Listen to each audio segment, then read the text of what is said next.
इदानीं वेद स्वाध्यायो भविष्यति। अद्य यजुर्वेदस्य द्वितीयोऽध्यायस्य 32 मन्त्रस्य स्वाध्यायो भविष्यति। स्वाध्यायमान मन्त्रस्य नमो वः पितरो रसाय इत्येतानि प्रथमानि पदानि सन्ति। अब वेद स्वाध्याय होगा। आज यजुर्वेद के दूसरे अध्याय के 32वें मंत्र का स्वाध्याय किया जाएगा। स्वाध्याय किए जाने वाले मंत्र के नमो वः पितरो रसाय ये प्रारंभिक पद हैं। इस मंत्र के ऋषि हैं नमो व इत्यस्य शर्षे स एव पितरो देवता मनवे पर्यन्तस्य ब्राह्मणी बृहति अग्रे निचित बृहति च छन्दः पंचमः स्वरः। अथ कथं किमर्थोऽयं पितृयज्ञः क्रियत इत्युपदिश्यते। अब पितृयज्ञ किस प्रकार से और किस प्रयोजन के लिए किया जाता है, इस विषय का उपदेश अगले मंत्र में किया है। ओम नमो वः पितरो रसाय नमो वः पितरः शोषाय नमो वः पितरो जीवाय नमो वः पितरः स्वधायै नमो वः पितरो घोराय नमो वः पितरो मन्यवे नमो वः पितरः पितरो नमो वो गृहान्नः पितरो दत्ता सतो वः पितरो देशमयि तद्वः पितरो वासः। इस मंत्र के पदार्थ को लिखते हुए महर्षि दयानंद सरस्वती जी लिखते हैं, हे पितरः, विद्या के आनंद को देने वाले विद्वान लोगों। यहाँ पितर का अर्थ करते हैं विद्या के आनंद को देने वाले विद्वान लोगों। रसाय, विज्ञान रूपी आनंद की प्राप्ति के लिए वह तुमको हमारा नमः नमस्कार हो। हे पितरः, दुख का विनाश और रक्षा करने वाले विद्वानों। शोषाय, दुख और शत्रुओं की निवृत्ति के लिए वह तुमको हमारा नमः नमस्कार हो। हे पितरः, धर्मयुक्त जीविका के विज्ञान कराने वाले विद्वानों।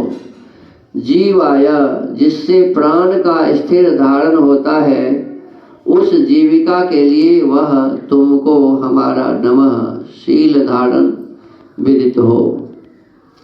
हे पितरः, विद्या अन्न आदि भोगों की शिक्षा करने हारे विद्वानों। स्वधाये, अन्न पृथ्वी राज्य और न्याय के प्रकाश के लिए वह तुमको हमारा नमः नम्री भाव विदित हो। हे पितरः, पाप और आपत्काल के निवारक विद्वान लोगों। घोराय, दुख समूह की निवृत्ति के लिए वह तुमको हमारा नमः क्रोध का छोड़ना विदित हो। हे पितरः, श्रेष्ठों के पालन करने हारे विद्वानों। मन्यवे, दुष्टाचरण करने वाले दुष्ट जीवों में क्रोध करने के लिए वह तुमको हमारा नमः सत्कार विदित हो। हे पितरः, ज्ञानी विद्वानों, वह तुमको विद्या के लिए नमः हमारी विज्ञान ग्रहण करने की इच्छा विदित हो। हे पितरः, प्रीति के साथ रक्षा करने वाले विद्वानों। वह तुम्हारे सत्कार होने के लिए हमारा नमः सत्कार करना तुमको विदित हो। आप लोग न हमारे गृहान घरों में नित्य आओ और आके रहो। हे पितरः, विद्या देने वाले विद्वानों, न हमारे लिए शिक्षा और विद्या नित्य दत्ता देते रहो। हे पिता माता आदि विद्वान पुरुषों, हम लोग वह तुम्हारे लिए जो जो स्वतः विद्यमान पदार्थ हैं वे नित्य देशमा देवें। हे पितरः, सेवा करने योग्य पितृ लोगों, हमारे दिए वासः इन वस्त्रादि को ग्रहण कीजिए। इसका भावार्थ लिखते हैं, इस मंत्र में अनेक बार नमः यह पद अनेक शुभ गुण और सत्कार प्रकाश करने के लिए धरा है। जैसे वसंत, ग्रीष्म, वर्षा, शरद, हेमंत और शिशिर, ये 6 ऋतु रस, शोष, जीव, अन्न, कठिनता और क्रोध के उत्पन्न करने वाले होते हैं, वैसे ही पितर भी अनेक विद्याओं के उपदेश से मनुष्यों को निरंतर सुख देते हैं। इससे मनुष्यों को चाहिए कि उक्त पितरों को उत्तम उत्तम पदार्थों से संतुष्ट करके उनसे विद्या के उपदेश का निरंतर ग्रहण करें। देखिए, इसमें एक बात लिखा गया है कि नमः का अर्थ अनेक प्रकार के शुभ गुण को प्रकट करने के लिए बार बार इसमें कहा गया है। इस मंत्र में नमः का मतलब अनेक प्रकार के शुभ गुण, ऐसा किया है। फिर कहते हैं कि 6 ऋतुएं हैं, बसंत, ग्रीष्म, वर्षा, शरद, हेमंत और शिशिर। तो कहते हैं कि इन ऋतुओं में कहते हैं बसंत ऋतु रस को उत्पन्न करने वाला है, ग्रीष्म ऋतु शोष अर्थात सूखापन, सभी रस को सोख लेता है, को उत्पन्न करने वाला है। और फिर वर्षा ऋतु कहते हैं जीव को उत्पन्न करने वाला है। वर्षा ऋतु में अनेक प्रकार के जीव जंतु नए नए आ जाते हैं।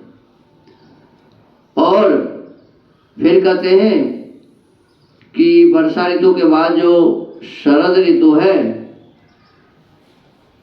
बसंत, ग्रीष्म, वर्षा, फिर शरद, शरद ऋतु अन्न को उत्पन्न करने वाला है।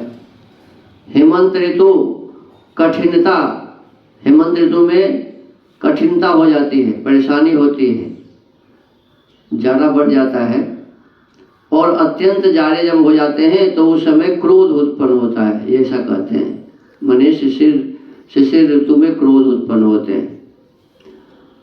विशेष रूप से विद्वानों का विषय है ये कि किस प्रकार ऐसे होता है, इस पर विशेष चिंतन करने की आवश्यकता है। फिर कहते हैं कि हमारा आपका क्या कर्तव्य है। तो हमारा आपका कर्तव्य है कि अपने पितरों को अर्थात विद्वानों को, अनेक विद्या से युक्त विद्वानों को हम आप उनकी सेवा करके उनको प्रसन्न करें। विद्वानों को प्रसन्न करने के पश्चात, उन्हें संतुष्ट होने के पश्चात उनसे अनेक प्रकार की विद्याओं का उपदेश हम आप ग्रहण करें। ये विशेष रूप से इस मंत्र में है, हमारा आपका कर्तव्य है। देखिए, जब तक हमारे मन में इच्छा नहीं होगी कि हमें कुछ प्राप्त हो, तब तक कोई विद्वान बताएंगे नहीं। और विद्वान तभी बताएंगे जब आपके व्यवहार से विद्वान प्रसन्न होंगे। यदि आपके व्यवहार से विद्वान प्रसन्न नहीं है तो फिर विद्वान आपको कुछ बताएंगे नहीं और आपका कल्याण नहीं होगा। तो अपने कल्याण के लिए हमारा कर्तव्य होता है कि अपने गुरुजनों का, जो विद्या से युक्त जन हैं, जिनके भीतर में कुछ विशेष प्रकार के गुण विद्यमान है, तो ऐसे लोगों को संतुष्ट कीजिए, उनका सम्मान कीजिए, उनका आदर कीजिए, सत्कार कीजिए और फिर उनसे अनेक प्रकार की विद्याओं को ग्रहण कीजिए। तो यही विशेष रूप से आज के स्वाध्याय में था। स्वाध्याय के क्रम को यहीं विराम देते हैं। ओम।